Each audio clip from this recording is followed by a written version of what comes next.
Hey everyone, welcome back. Ever wish you could just zap your work communications to be super effective? Like emails that people actually read, meetings that, stay on topic, and conversations where everyone's on the same page? Hold on, Alex. It's not about becoming some kind of corporate guru, right? We're talking about getting laser focused on that first minute of any conversation. Making your point so clear it's almost impossible to miss. Exactly. We're diving into Chris Fenning's book, The First Minute, How to Start Conversations That Get Results. It's all about how those initial 60 seconds can really define whether your message lands or just flops. He gives us tools like framing techniques, the GPS method, and validation checkpoints to bring clarity and structure to how we communicate at work and make sure everyone's accountable. So we're going to look at this from 3 angles. First, why is that first minute so crucial? Second, how these techniques, framing, structured summaries, become your, shall we say, secret sauce? And third, how do these strategies actually work in reality? Like in meetings, emails, or even those joyless status update requests. Think of this podcast as your communication tune-up. By the time we are done, you'll be ready to just slice through workplace chaos with real precision and get the message across efficiently. All right, let's dive into why those initial 60 seconds are so crucial. Michelle, have you ever been stuck in a meeting where it feels like the real point only comes up way later? 10 minutes in and bam, someone drops a bomb like, oh, the budget's been slashed by 20%. Oh, tell me about it. It's like people are saving the big reveal for the final act. Seriously, if that was a show, I'd be hitting the stop button before the plot twist. Precisely. Chris Fenning argues it's not just an oversight, it's actually a major waste of time. He shares stories like that of a project manager, Chris, suddenly getting pulled into a discussion about a missed deadline. 10 minutes wasted before the actual issue surfaces? Right, so instead of enjoying lunch, this poor guy's wading through a swamp of irrelevant details.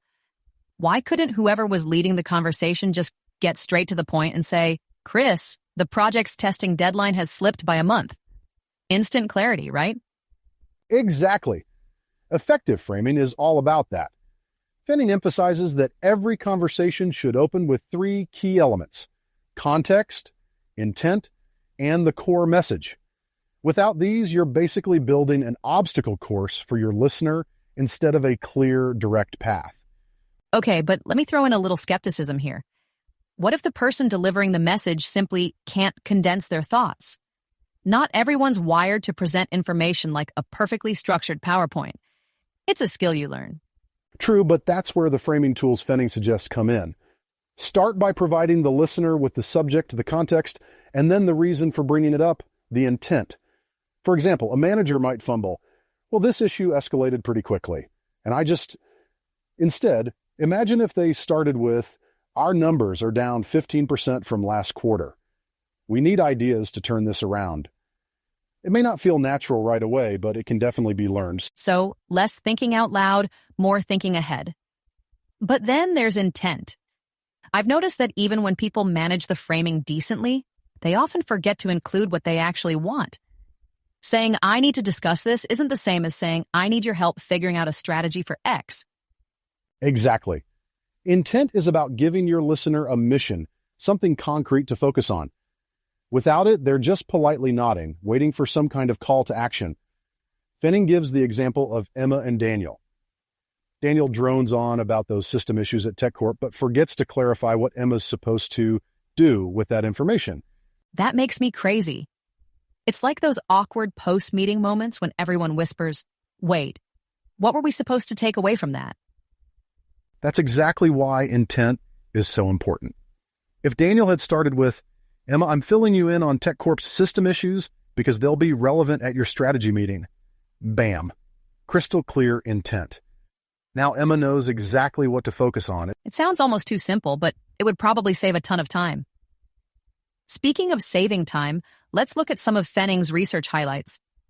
Losing 884 hours per year just clarifying unclear messages. Wow, that's a lot. I know.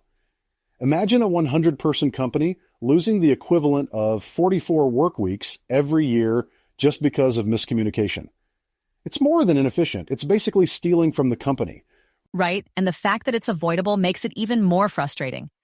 If people just spent those first 60 seconds aligning on context, intent, and the key message, we could probably cut hours from meetings. And talking about key messages, this is Fenning's final piece of the puzzle. The key message is basically the headline of your conversation. It's what you want the other person to remember, even if they zone out for the rest of it. Like a TED Talk headline shrunk down to fit in one sentence. Our testing deadline is delayed by a month. No ambiguity, no beating around the bush. You almost feel compelled to respond to that. Exactly. By delivering the key message up front, you get rid of potential misunderstandings down the line. It helps the listener jump straight from understanding the issue to solving the issue. Studies show listeners absorb these headlines way better too. Our brains prefer simplicity. Alex, that all sounds fantastic. But what happens when someone frames everything perfectly and the listener just shuts down emotionally because, well, hearing that sales dropped 15% is just too much to handle? Great point. Fenning isn't suggesting that the first minute magically solves every issue. What it does do is set a foundation and a tone for productive discussions moving forward. And if emotions are running high, framing sets boundaries, a clear starting point for handling those tough situations. Okay, fair enough. And hey, if that's the case, at least with the key message up front, people get the tough news straight away. Which is better than walking into the kitchen 10 minutes later and going, wait, what just happened? Exactly. That's a good place to pause, but this is really just scratching the surface of how framing can change the conversations that shape our workday. So, understanding why that first minute matters naturally leads us to how we make it count. That's where Fenning's framing techniques come in. Michelle, framing isn't just about understanding why clarity is important, but mastering how to actually deliver it. Think of it as structuring communication with context, intent, and a clear takeaway. Ready to dive in? Always, Alex, especially if it means fewer rambling talks and more actual problem solving. So tell me, why is framing the secret sauce for truly productive discussions? It's all about structuring your conversations with a purpose. Fenning says to think of framing as the anchor for every interaction. You set the context, what this is about, then the intent, why you're having the conversation. And finally, the key message, the one thing they need to remember. So rather than just blurting out everything you're thinking and hoping something resonates, you're neatly packaging your thoughts before the other person even gets a word in? Exactly. Think of it as wrapping your message with a big, clear label so people immediately know what's inside. Okay, so it's context, intent, and key message. Let's break it down. Alex, if I'm late to a meeting and someone insists on catching me up by going way back to the beginning, which part of the framing are they messing up? Definitely the context. Fenning gives a great example about Steve, the manager who needed to talk to Chris about a testing delay. Instead of just saying, hey, the LT10 project testing is delayed by a month, Steve went on and on for 10 minutes before Chris even knew what was going on. So you're saying Chris was just nodding politely, wondering if they were talking about testing, deadlines, code, or maybe the break room snacks? Exactly. Without context, the listener is just guessing. Super frustrating and a total waste of time. If Steve had just started with, Chris, the LT10 testing is delayed a month, Chris would have been in problem-solving mode right away. So, rule number 1, don't keep people in the dark. Start with clear context. But I think the problem goes deeper than just holding back info. A lot of people think they're giving context, but they're really just overwhelming everyone with details. Right, true context isn't about sharing everything. It's about pinpointing the one or two key pieces of information that set the tone. Here's the project. Here's why it's relevant to you. Keep it short and focused. And when people ramble instead of giving context, they don't just muddy the waters. They lose our attention too. No one wants to wade through a swamp just to figure out the topic. Yes, that's why Fenning emphasizes making connections. Name the problem and make it specific to the listener. The compliance report, context. Need your help fixing it, intent. That brings us to the second part of framing, intent. Intent. also known as the part where so many conversations go from, I need to talk to you to, okay, and now I have no clue what I'm supposed to do about it. Exactly. Intent is about going beyond, here's what's happening, to here's why you matter in this. Fenning emphasizes that when you state your intent, you turn your listener from a bystander into an active participant. That's key. Without intent, even a crystal clear message is missing its why. It's the difference between pointing out a broken pipe and saying, I need you to stop the leak and reroute the flow. If you don't tell them what you need, they just stand there watching the water pour out. Perfect analogy. Fenning highlights the power of intent with Emma and Daniel. Daniel needed Emma's input on something before a meeting. Instead of just saying that, he dove into a ton of background info, and Emma came away unsure about what he wanted or if she even needed to do anything. Sounds way too familiar. We've all been Emma, stuck in a fog of words, secretly thinking, can you please just get to the point? Exactly. If Daniel had just said, Emma, I need your input on this so you're ready for the TechCorp meeting, Emma would have understood instantly. Intent makes things actionable. Sounds ridiculously simple, but it's somehow rare in the real world. Why do you think people struggle with this so much? Honestly, I think it's just habit. Most of us were never really taught how to state our intent clearly. Instead, we assume the other person will just connect the dots, and that leads to misunderstandings, delays, and missed opportunities. Or they pretend to connect the dots, which is even worse. They nod along, but 10 minutes later, everything falls apart. That's why clear intent is so essential. If the purpose is vague, you risk your key message being totally lost. Which brings us to the third piece, the key message. Finally, the headline. The main event of framing.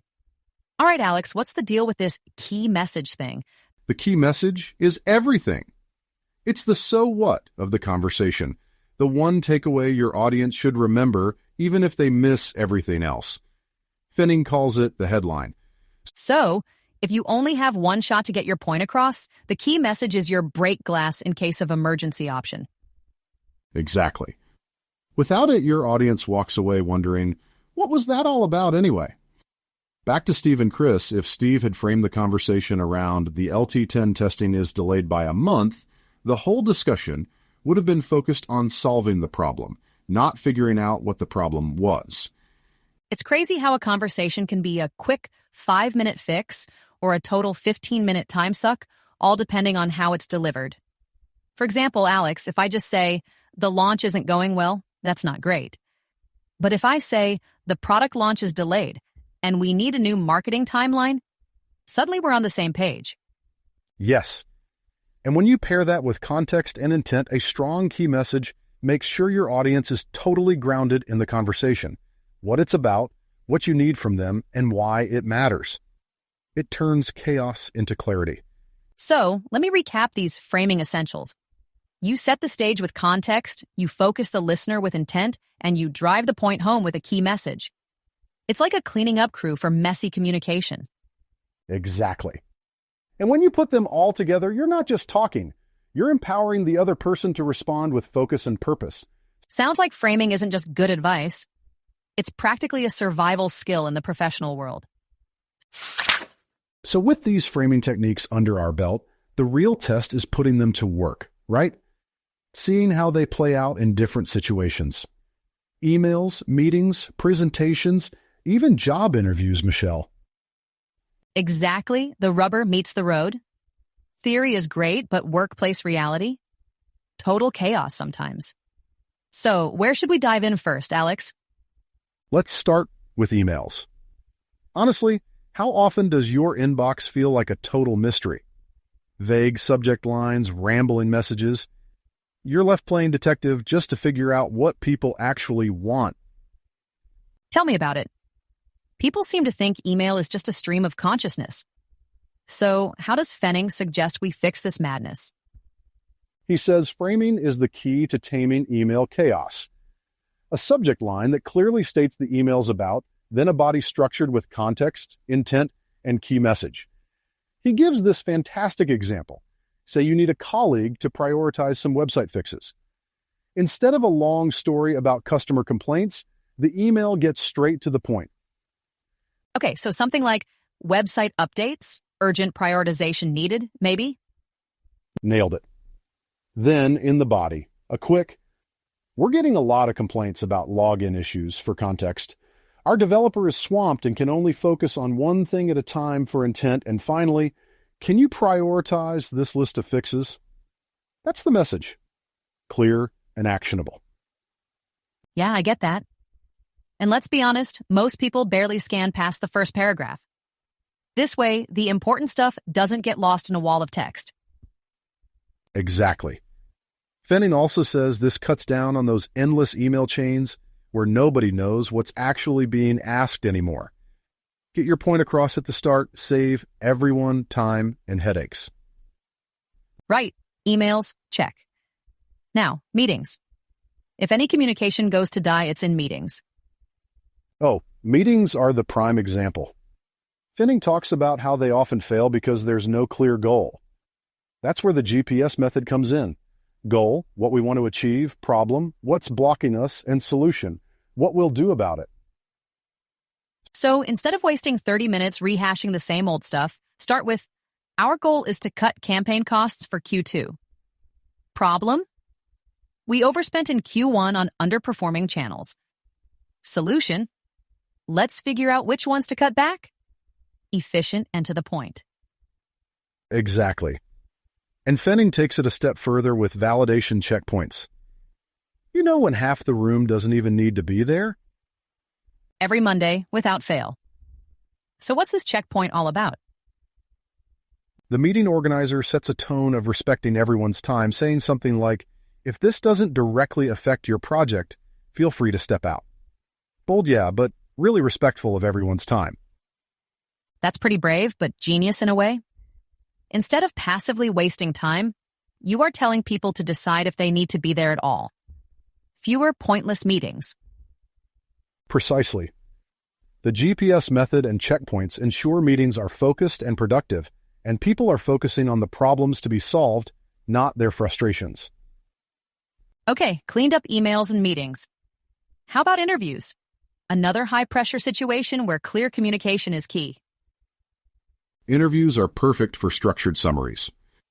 When they ask, "Tell me about a challenging situation," people drone on and on, losing the interviewer halfway through. Fenning says, context, intent, key message. So instead of rambling about office politics, you frame it as a project lead, we hit a major snag during development. That's your context. My goal was to meet the deadline despite the setback. That's intent. Key message. By reallocating resources, we finished on time and under budget. Exactly. Concise. Impactful. It shows how you handled it and what you achieved. Ending with a validation checkpoint. Does this give you what you needed? Want more details? Makes it dynamic. I like that, giving the interviewer room to guide the conversation. Polished, not robotic. And finally, presentations where clarity really matters. GPS works great here. Instead of overwhelming people with data, start with clarity. The problem? Budget shortfall. The intent? Cut costs by 10%. The key message? 3 strategies to get there. Worlds away from the rambling death by PowerPoint we are so used to. It's direct and gives the audience clear takeaways. Exactly. From pitching to clients to internal updates, structure transforms presentations from overwhelming to targeted and memorable. Totally. And let's not forget multi-topic conversations. Fenning suggests breaking them down. First, X, then Y, finally, Z. Transitions are smooth, everyone's on the same page. Exactly. The beauty of these techniques is how adaptable they are. Emails, meetings, presentations, framing makes your communication sharp and engaging. I have to admit, Fenning's strategies are starting to look less like communication hacks and more like professional survival gear. Clear, simple, and effective. Okay, Michelle, let's bring this home. Today, we really dug into the power of the first minute in professional communication. Honestly, it's a game changer for how we handle everything from casual chats to important presentations. We took apart Fenning's main ideas, framing with context, intent, and a clear key message. It's all about getting straight to the point. True, and we looked at how to actually use this stuff. Using the GPS method to run tighter meetings, framing emails to avoid those endless reply chains, and delivering clear, punchy messages when interviewing or presenting. These aren't just ideas, right? They're real tools to cut through the noise and make communication actually mean something. Exactly. And what's great is how widely these techniques apply. Whether you're leading a project, working with a team, or just trying to stay on top of your emails, nailing that first minute sets you up for success. Here's the real deal, though. Being clear isn't just about making yourself understood. It's about valuing other people, respecting their time and focus. So, the big lesson here? If you want your message to stick, be direct, stay organized, and don't leave people wondering what the point is. Couldn't agree more. So here's a challenge for our listeners. Next time you're writing an email, leading a meeting, or giving a presentation, focus on that framing piece. Ask yourself, what's the context? Why am I saying this? And what's the one thing I want them to remember? I think you'll be amazed at how much clearer and effective your communication gets. That's a skill worth having. So until next time, everyone, go out there and declutter those conversations. One first minute at a time. Bye for now.